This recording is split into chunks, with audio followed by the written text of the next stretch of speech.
सब जानते हैं करेला बहुत ही ज़्यादा रोग प्रतिरोधक है और स्किन के लिए बोलिए तो रामबाण है।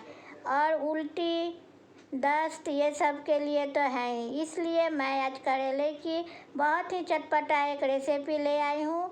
तो यहाँ पे टोमेटो, प्याज, आलू मैश किया हुआ है और अदरक लहसुन का पेस्ट, ये मैं करेला ले ली और इसे अच्छी तरह से धोकर इस तरह से काट लीजिए और एक बर्तन में पानी में नमक डालकर आधे घंटे के लिए भिगोकर रख दीजिए।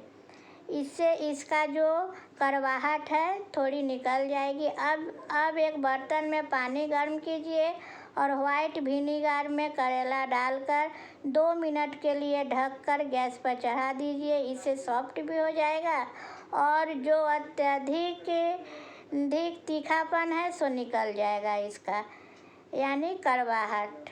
बहुत ही अच्छा होता है ये सब प्रोसेस से। अब इसे ठंडे पानी में निकाल कर पानी निचोड़कर एक थाली में पसार दीजिए। और यहाँ पे मैं इमली ली हूँ और इसमें 4 चम्मच चीनी एक पेस्ट तैयार कर ली। अब देखिए यहाँ पे 4 चम्मच सरसों तेल में करेला को फ्राई कर रही हूँ। ये सारा प्रोसेस है करेला का तीखापन निकालने का और ये सब करने के बाद बहुत ही अच्छा स्वाद में करेला चल आता है, जो कि हर लोग खाते हैं।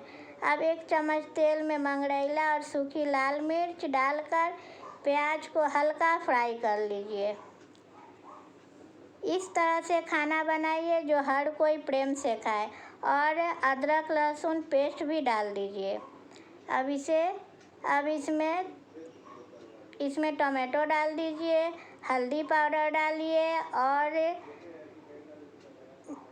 जीरा धनिया पाउडर डालिए और थोड़ी सी कश्मीरी लाल मिर्च कलर के लिए, क्योंकि आजकल खाने में कलर बहुत ही आवश्यकता है, नहीं तो लोग खाते नहीं हैं। तो इसलिए कश्मीरी लाल मिर्च थोड़ा सा डालिए और इसे अच्छी तरह से पूरी मसाला को भूनना है। और अगर ज़रूरत पड़े तो थोड़ी सी पानी डाल दीजिए, नहीं तो जल सकता है। और थोड़ी सी नमक। जो खाना पौष्टिक है, जो उपकारकारी है, उसको बहुत ही अच्छे तरीके से बनाइए ताकि हर कोई खाए। अब इसमें आलू डाल दीजिए, मसला हुआ, पेस्ट नहीं, थोड़ा थोड़ा मसला हुआ। अब इसे अच्छी तरह से भूनिए और करेले को डाल दीजिए। आप लोग ये सब्जी एक बार ज़रूर ट्राई कीजिए और हमें लिख कर बताइए कैसा लगा। अगर अच्छा लगे तो अपने फ्रेंड लोग में शेयर कीजिए।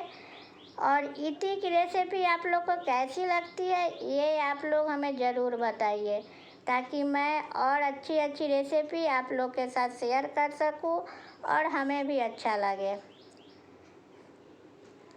अब देखिए हल्का पानी डालिए और गैस को लो कर दीजिए। थोड़ी सी नमक डालिए स्वाद अनुसार और फ्लेम को एकदम से मध्यम कर 5 मिनट के लिए इसे पकाइए। अब इसमें इमली चीनी वाली पेस्ट डालिए। अब इसमें पूरी स्वाद आ गया है, जो कि बहुत ही चटपटा होने वाला है। ये सब्जी देखिए बन गई। इसे डालकर ज़्यादा पकाने की ज़रूरत नहीं। अब इसे एक बाउल में निकाल लीजिए सर्व करने के लिए। आप लोग भी बनाइए। तब तक इति चलती है। Tata bye bye.